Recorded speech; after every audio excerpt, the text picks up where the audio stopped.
Alright guys, before we get into today's video, the Rohanas on Apollo are for sale. They are 20 by 9 up front, 20 by 10 in the rear, and it's a custom, pretty much one of one powder coat, which is super cool. Let me know if y'all want them, DM me on Instagram, but let's get into today's video. What is going on, guys? So I got some explaining to do on how my 2019 single cab short bed F-150, known as Baby Yodi, could have pretty much killed me in a sense.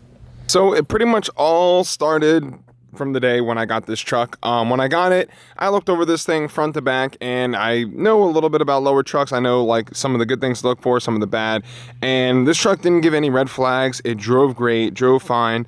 I was super happy with the truck. 80, 90, 100 miles an hour. Truck drove straight as an arrow, was smooth as can be. And it had the stock wheels, the 5-spoke, regular F-150 sport wheels that kind of sat more inward. And you couldn't tell if anything was off alignment, if it was off centered, like such as the rear, for instance. We're going to talk more about that in a second. But it gave me no red flags. Truck drove straight, drove fine. Everything was fit and finish, was perfect. I was super happy with it. That's why I got it.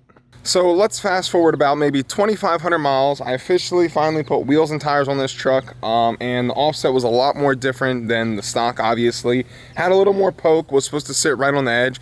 That's when kind of like I started to notice more things. I noticed that one side of the tire I mentioned in a previous video was sticking out a lot more, and it was actually a full ½ an inch.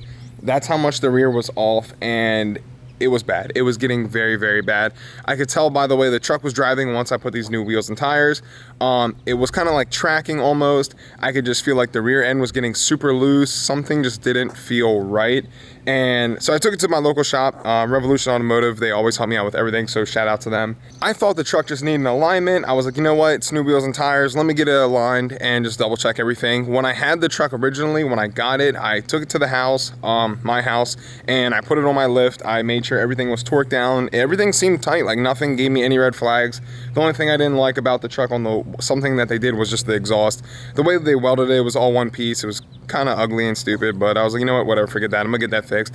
Nothing was loose when I checked it. Everything was super tight. The whole Beltec flip kit, everything, the Viking shocks. And the more I looked into it and the way like the truck kept feeling, the more I drove it, it did not feel safe at all. So to make a long story very, very short, everything, absolutely everything on this truck was coming loose in the rear end, and the whole ass end was swaying. Didn't feel good. Literally, it was like so loose to the point where everything was about to just straight drop out of the truck and fall. It was like hand like loose. That's how loose it got from these wheels, I guess you could say, and not being torqued to maybe absolute perfect spec. I don't know, but I can show you. I'm going to jump under the truck and show you guys some of the stuff we had to fix. We had to cut, we had to trim, we had to align, we had to re-weld because the Beltec stuff is not the strongest type of metal. So I also had to put traction bars on the truck to keep it more centered, because the kit was kind of like a weak kit. It wasn't the strongest stuff. Like if I put a blower on this truck just with the Beltec kit, it probably would have ripped the whole rear completely out of this truck. All right, before we go around to the other side, these are the Caltrek traction bars that the shop installed. Highly recommend them. The kit is super strong. The bracing on it is super, super thick. This is the best the truck has ever felt driving wise. Feels super planted, feels super straight. I do have to drop the tire pressure a little bit. I gotta play around with that. See if it makes it feel a whole lot better. But yeah, Caltreks, if you have a lowered F-150, go Caltreks all the way. And also we do have to do some adjusting on the Vikings. We got to loosen them up, the dampers a little bit, make it ride a little bit softer, but the ride is perfectly firm. It's nothing like, it's not bothering me at all, but I feel like if I just tweak it just a little bit, it will give out some of that bump steer, because when I hit a hard bump, because I live in the freaking trash area of Maryland, and the roads are absolute dog water, so when I hit a bump and all the potholes, it kind of gives like that bump steer a little bit and kind of throws the truck around because it's like short wheelbase. But other than that, I have zero complaints. Alright, so now that we're under the truck, completely stuffed under here, but y'all can see the bracing here, new bracket for the bottom. This is for the Caltreks kit. Super, super thick. It is literally thick as hell.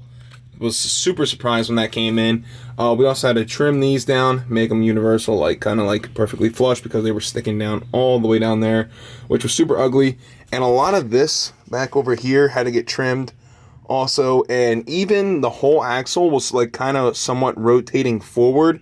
You can also see, well, we did repaint a lot of stuff, but there was a lot of rust getting in between. You could see even there. You can see in between the bracing before. You would see like a lot of rust coming out and kind of like spilling over to the side. So you could tell the bracket wasn't as tight as it needed to be all the way up against the leaf springs, and water was getting in, air was getting in, and it wasn't as tight as it could be. So, which was causing the whole ass end of the rear truck to move. So, God forbid if I was racing or took it to an event, or I was going super fast, hit a bump, and all these bolts decided to give loose, this whole thing could have got ripped completely out of the truck, and it would have been a complete nightmare. I could have wrecked, I could have died. You never know actually really what could have happened. But I always drive this truck relatively quick. It is a quick truck. And yeah, it could have been a very dangerous situation. It could have got ugly really, really bad. And y'all can even see the camber in the front isn't too bad. I really do want to change the upper control arms on this truck just to make sure it's 100% and a lot stronger than it is now. But I'll show you guys the fitment even in the rear. Kind of step back on this side.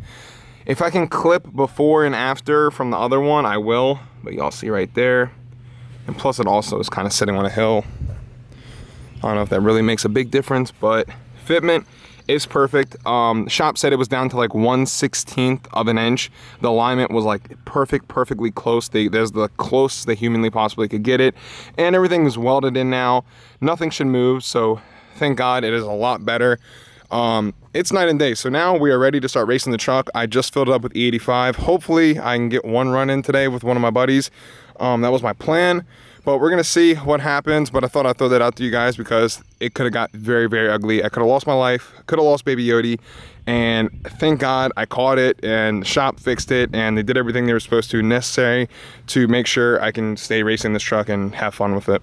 So we're going to drop the tire pressure probably at about 35 cold. And usually the roads are hot in the summer. I would say it'd probably get up to like 37, 38 PSI in the tires. But you know, even another thing I forgot to mention, the shop, when they took off the wheels and everything just to double check everything, the shop that put these wheels on, they did not even tighten the lugs on the front right wheel. Shop said they went to go throw the torque wrench on to torque them down to spec, 150 pound-foot of torque, and pretty much you can move the lug with a finger. So that was also great. I could have lost, yeah, I could have crashed the truck, or a wheel could have came off, and that would have been an absolute disaster. So yeah, just more of my luck right there. But let's drop the truck down to 35 PSI and go for a little ride and step on it a bit and see how it hooks up with the new traction bars, lower the tire pressure, and I think it's going to hook up a lot better. But I definitely want to boost this truck. The rear end is definitely ready to be boosted now. It is solid. All we got to do now that is left, that all the truck needs, is straight posi rear, carbon fiber drive shaft, and then blower, oil pump gears, and supercharger. Drop a comment, let me know what supercharger you guys want me to go with, but we need to go 9 seconds. I need a 9-second pass in this truck.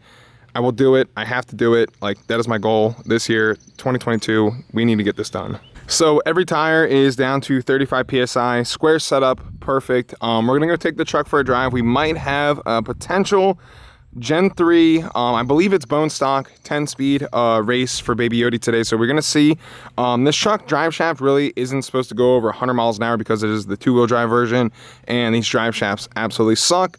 But I had it a lot faster than that already, so I'm pretty confident in it, but I'm not going to push my luck. I just feel more better that the rear straighten out, everything's 100% aligned, so which is better than what it is. But you know, everyone keeps telling me to boost Apollo over Baby Yodi, and you know, not everyone has a fast F-150, so I feel like it's pretty cool to have a boosted truck over a boosted Mustang. And Apollo is already full bolt-on, Cobra-Jet, E85, and absolutely rips and beats a good majority of boosted cars, so I feel like it's not even necessary because I don't want to have to put a built trans in it. I just love driving and enjoying that car. So Apollo's going to stay NA, and Baby Yodi is going to get boosted. I want to see about 750 to the wheels to this truck, about on E85, and maybe even touch 800, but I know I'll be pushing it with the transmission. I mean, stock bottom end, stock transmission. It is just, I'm playing with fire at that point, but I do need to see a 9-second pass in this truck. Once it's boosted, we're ordering bead locks for it. I already got a set of tires in the shed ready to rock, so this truck is ready. All it's waiting for is me to throw the blower on it. So drop a comment, drop a like. Let's get this thing to 100K, and Baby Yodi needs to see a 9-second pass. All right, guys, Baby Yodi update. We are in the truck. Feels absolutely amazing. I can't be happier. I lowered the tire pressure 35 like I was saying. And the way it handles, the way it stops, just everything all around, it is absolutely amazing. But right now we are on the way to my uncle's. We are gonna go race his Whipple 10-speed crew cab lowered F-150 versus Baby Yodi full bolt-ons E85 10-speed truck lowered. So we're gonna go see NA versus boosted, and drop a comment, let me know who you think's gonna win. I think the Whipple's gonna have me, but yet again, I don't know. We're gonna have to see and find out.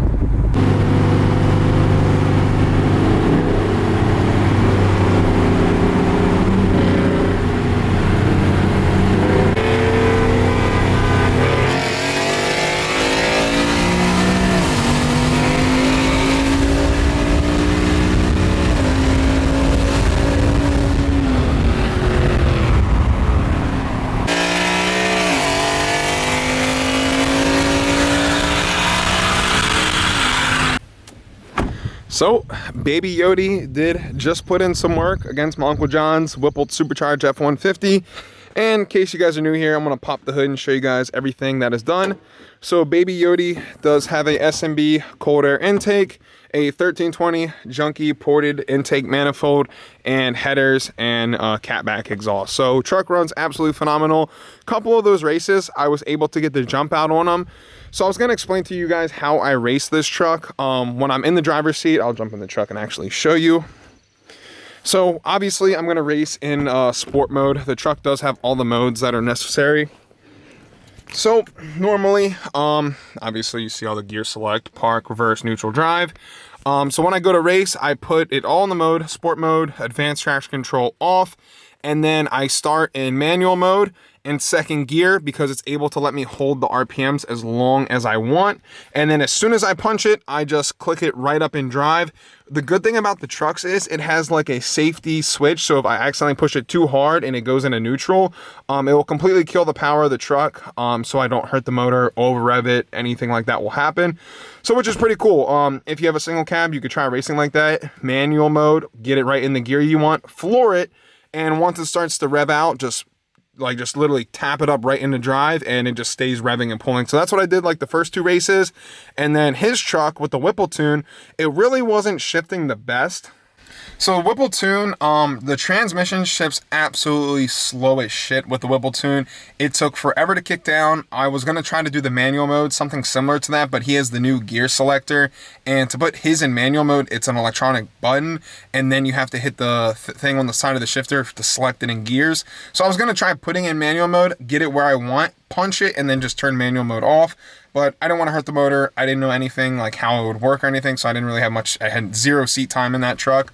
I drove it before, but not like actually racing it. So you guys saw the last race, I jumped in it. Before we even actually initially like started moving on that race, I had it floored, no joke, probably like 5 seconds before we even took off. It was just the delay in that truck is so long. It needs a new tune. It needs honestly a new tune, but the only problem with the Whipple tune is it comes with warranty. That is the only thing. That's why it's like so sluggish. It doesn't rev all the way out because that truck can rev all the way to 75, 7,800 with a Whipple on it.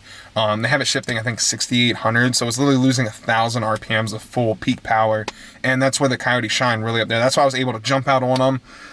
But on the big end, though, he was starting to run me down pretty hard. So Baby Yodi did hold its own pretty well against a Whipple F-150, and like I was saying before, the power to weight ratio is such a massive difference. But in next video, you guys will be seeing I am going to be dig racing and roll racing a 5.0 10-speed Gen 3 just like Apollo, but I do believe it's stock. My buddy Chris just picked it up. We're supposed to meet up tomorrow with him, probably in the afternoon sometime, and get some good runs in. He's going to have his GoPro 360 Max, and we're going to see what Baby Yodi can do. The exhaust on this truck, I know for a fact, is losing a lot of power down bottom. It's so, like, I can just feel the pedal. Like, you can feel it in the pedal. It's just like a dead pedal for like an inch, and then it finally kicks on. But with E85 in the truck, it does help it a lot. But I'm curious to see. Drop a comment. Let me know who you think's gonna win, Gen 3 Coyote or Gen 3 F-150. So drop a comment right now. Don't forget to subscribe. I will catch you guys in the next one. Peace.